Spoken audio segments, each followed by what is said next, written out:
En France, la polémique sur le port du voile islamique est très intense et au cœur de cette polémique, on retrouve toujours le même homme, Tariq Ramadan, musulman suisse, professeur à Genève et Fribourg.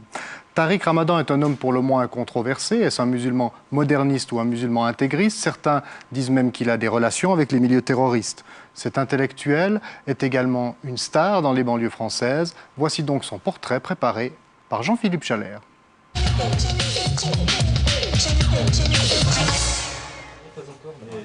Dans cette librairie arabe de Saint-Étienne, on l'attend comme le prophète. Le désormais célèbre Tariq Ramadan, propagandiste d'un islam réformiste selon lui, radical selon d'autres, arrive directement de Genève pour une de ces conférences qu'il donne depuis des années en France. Dans la crise que traversent les sociétés occidentales, Tariq Ramadan a su indéniablement redonner des valeurs aux musulmans qui, pour certains, se traduisent en durcissement identitaire. Il ne va pas vous lapider, ça vous le reste.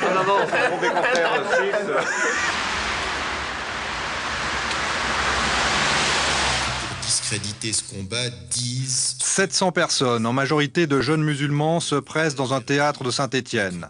La moitié des femmes sont voilées. Thème de la conférence de ce soir, l'islamophobie. Critiquer l'islam, parce qu'on a des questions à poser à cette religion, ou critiquer les musulmans, c'est légitime. Nous sommes dans un débat, il faut l'entendre, il faut être prêt à la critique. Je ne comprends pas ça, j'ai la critique de ça, qu'est-ce que cela veut dire?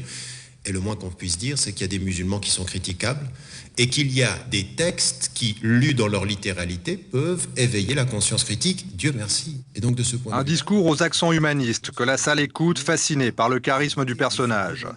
Pour ses amis altermondialistes, avec qui il a participé au Forum social européen à Paris, il est un allié de poids dans la lutte contre l'exclusion. Mais le professeur genevois traîne toujours une réputation sulfureuse, même s'il s'est un peu taillé la barbe depuis 15 ans.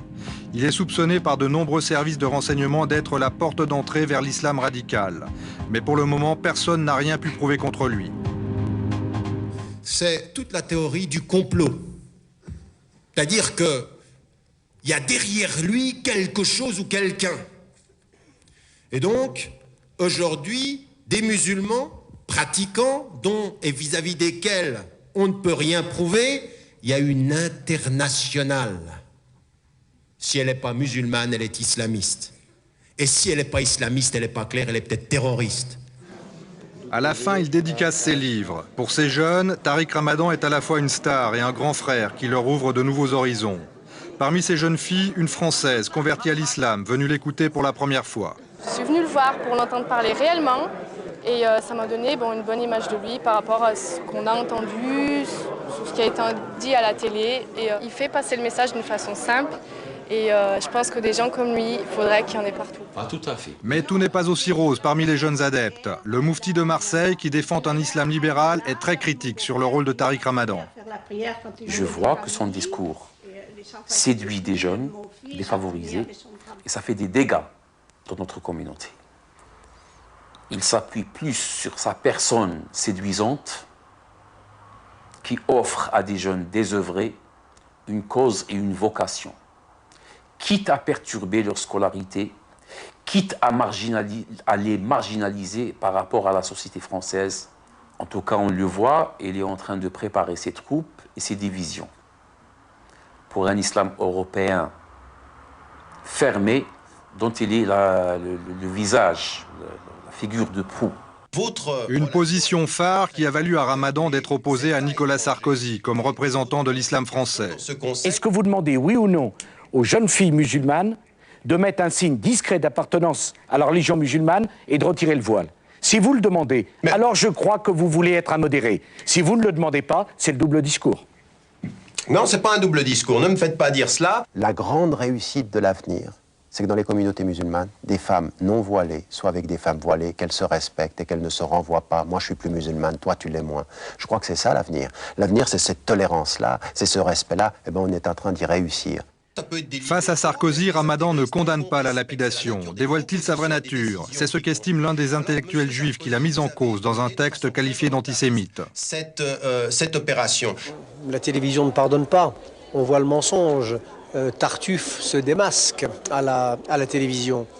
Et sur la question du voile et sur la question de la lapidation, sur la question des châtiments corporels, Tariq Ramadan a montré son vrai visage, c'est-à-dire celui d'un islamiste radical qui est peut-être en train de cheminer et de réfléchir, je ne sais pas. Vous savez, je fais toujours crédit aux hommes. Enfin, aujourd'hui, le visage qu'il a offert était celui d'un islamiste radical pour qui la liberté d'une femme ne vaut pas la liberté d'un homme, pour qui le droit d'aller dévoiler pour une jeune femme ne va pas de soi, et pour qui la peine de lapidation est une peine discutable, qui doit faire débat, mais pas monstrueuse en cas d'adultère. Je condamne la lapidation. Ce que je dis et ce qu'on a voulu entendre. Vous savez, parfois, on entend ce qu'on veut entendre quand quelqu'un s'exprime et contre lequel on est malveillant.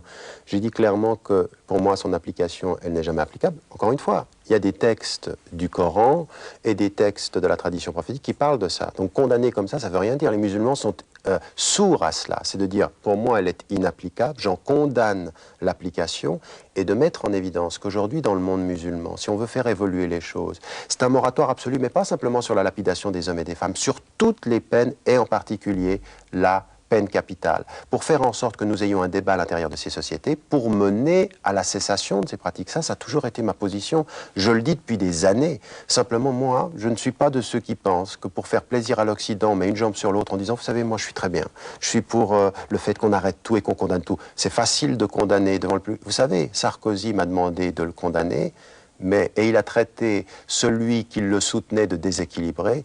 Il aurait été le dernier à oser dire publiquement que le roi Fahd d'Arabie Saoudite était un déséquilibré profond parce qu'il l'applique. Vous savez pourquoi? Parce que l'économie a ses raisons, que le silence va cautionner. Et moi, je ne suis pas de cela. Je critique l'Arabie Saoudite et je la condamne.